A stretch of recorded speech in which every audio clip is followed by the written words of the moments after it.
So, ito na guys, ang aking mangga na nabili. So, meron na akong nahiwa guys, ayan, isang piraso. So, ito yung natira kong suman guys. So, mag-lunch tayo guys ng suman with mango.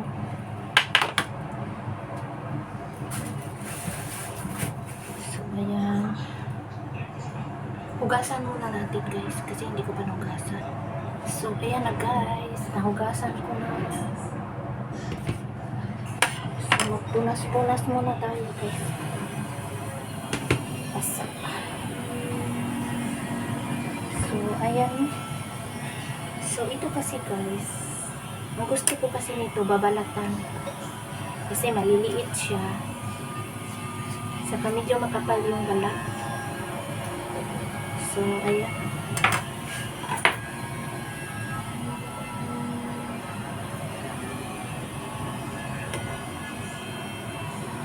So, itong mangga na ito guys ay napakatamis. So, para bang ano guys, magkaroon ka ng diabetic pag ito yung lagi mo kainin kasi sobrang tamis guys. Kahit maliliit.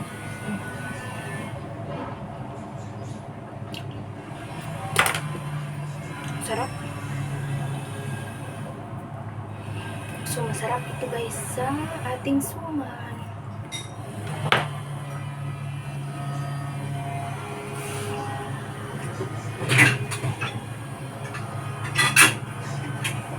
So, isa na nga guys, no? Babalatan natin yung ating suman. Ayan.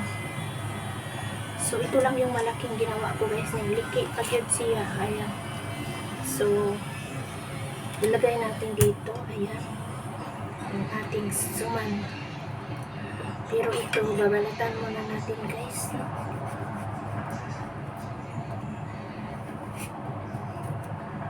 Ayan. Yung buto guys ay hindi ko alam guys kung saan to galing. Parang ano yata, India. O hindi naman yata to galing Pilipinas.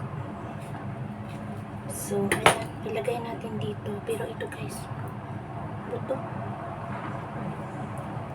Ilusin natin.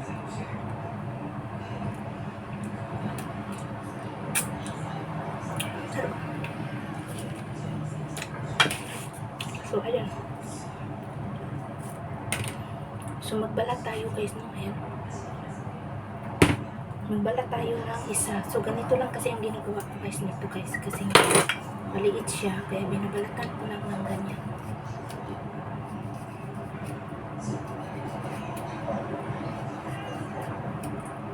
Ayan.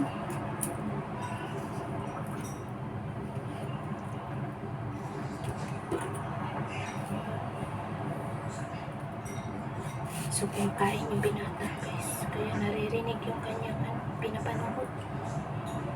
Huwag na ano ako yan. Copyright. Pero, ayan na. Ayan na. Lagay natin dito. Ayan. So, yung buto guys, kainin natin.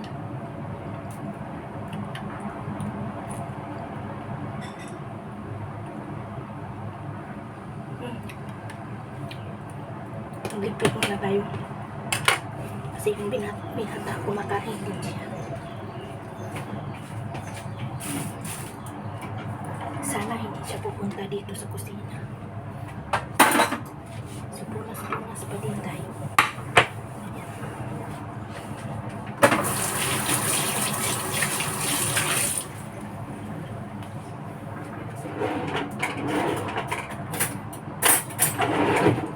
So, ito na guys. Kain tayo. So, medyo madilim. So, may nabili akong ilaw guys. Para sa vlogging. Pero hindi ko pa nabuksan. So, ayan. Kain tayo. So, ito lang yung lunch ko guys. So, yung nagawa ko pala guys ay 12 pieces lang.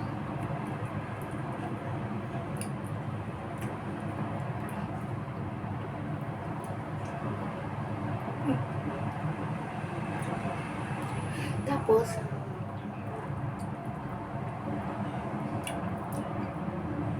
yung kaplat ko guys, yung dalawa kong kaplat, yung E at saka yung D, binigyan ko ng dalawa piraso maliliit. Tapos sa PNB doon, tailor ng PNB, binigyan ko rin. So tag-iisa lang doon. Ay, kaan.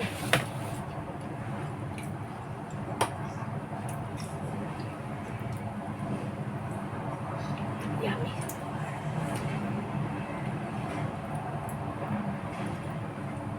So, 1 kilo lang yung ginawa ko guys. Kunti lang siya.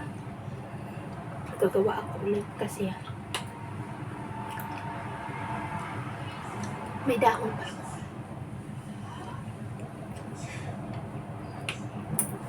Matamis talaga yung mango. So, ito lahat ay ano ba ito? 21 yata. $21 yung mango.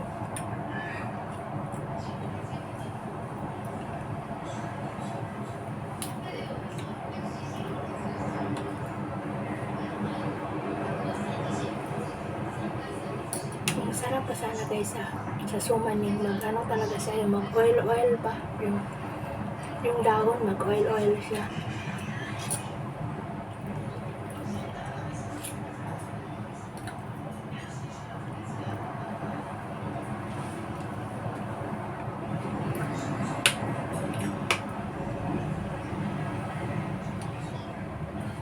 Yung linagay ko kasi gata.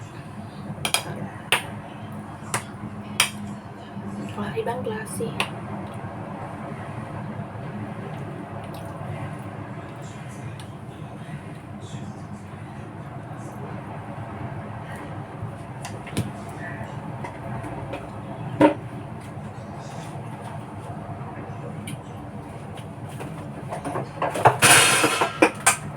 Aray ko.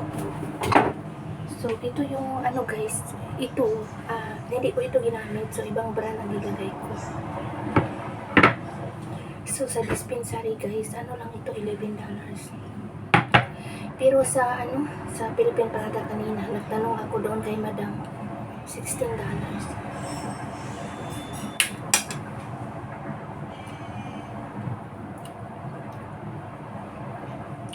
Hindi ko, Thailand naman ito guys. Susubukan ko guys, gawa ako ulit. Bili ako ng dalawa, isa nito. Ito na naman yung gagamitin ko. Tapos, 1 kilo na naman yung lulutuin.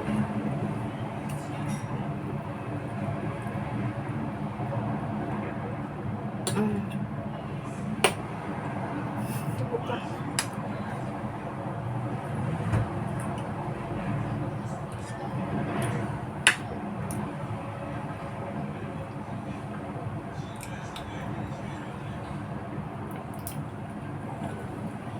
So, isang piraso guys, busog na ako. Pero yung kasi ito yung pinakamalaki kong ginawa. Kasi malaki yung dahon. So, pag gumawa ako ulit, sa Sabado ako gagawa.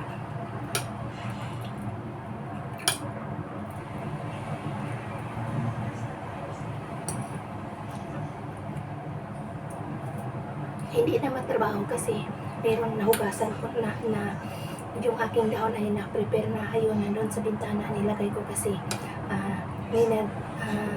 ni-dry ko muna guys, ilagay sa ref kasi pag nasa labas lang guys ay nasisira.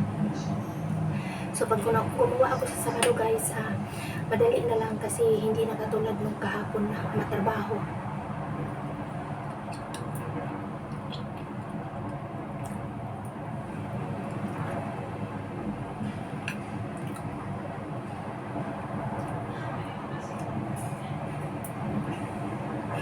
Bibili akong pandan. Kasi masarap may pandan. Mabango. So, ayan guys.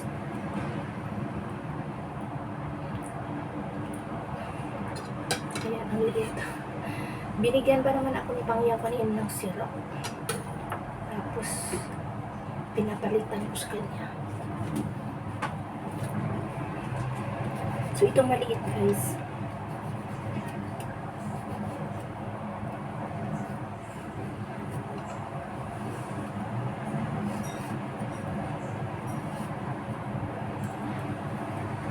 ano kasi ngayon eh, season talaga, season ng maliliit na mangga ngayon.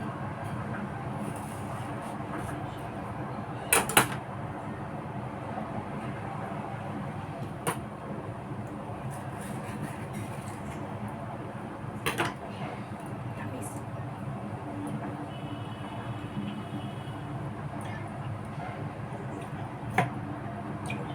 Abot pa ito sa Sabado.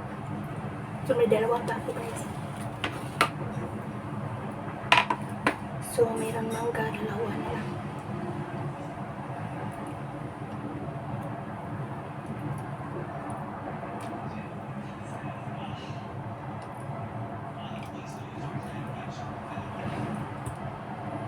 So yung ano ko guys, yung guava na binili guys ay hinog talaga siya guys. Tapos ang gagawin ko guys ay guava jam ko siya mamaya.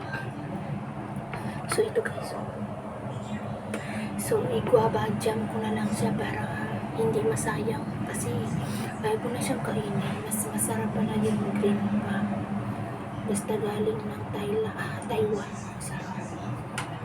So ayun, namimiss ko rin yung ano guys, nung high school ako guys, kasi sa Bacolod na ako nag-aaral sa Domingo Lacson. So maraming mangga, guava doon na tinitinda ng mga sa school. So ganyan kalaki guys, so yung guava, matamis. So yun ang nabis ko guys, yung morsia na guava. So ano siya, tanim siya ng morsia. So ayun, namimiss ko rin yun kasi nag-high school nga ako mula first year hanggang fourth year ako sa Bacolod nag-aaral. So ayan guys. So dito na ako mag-end guys. Nabusog na ako sa aking lunch. So thank you for watching guys. So dito na ako mag-end. Bye bye.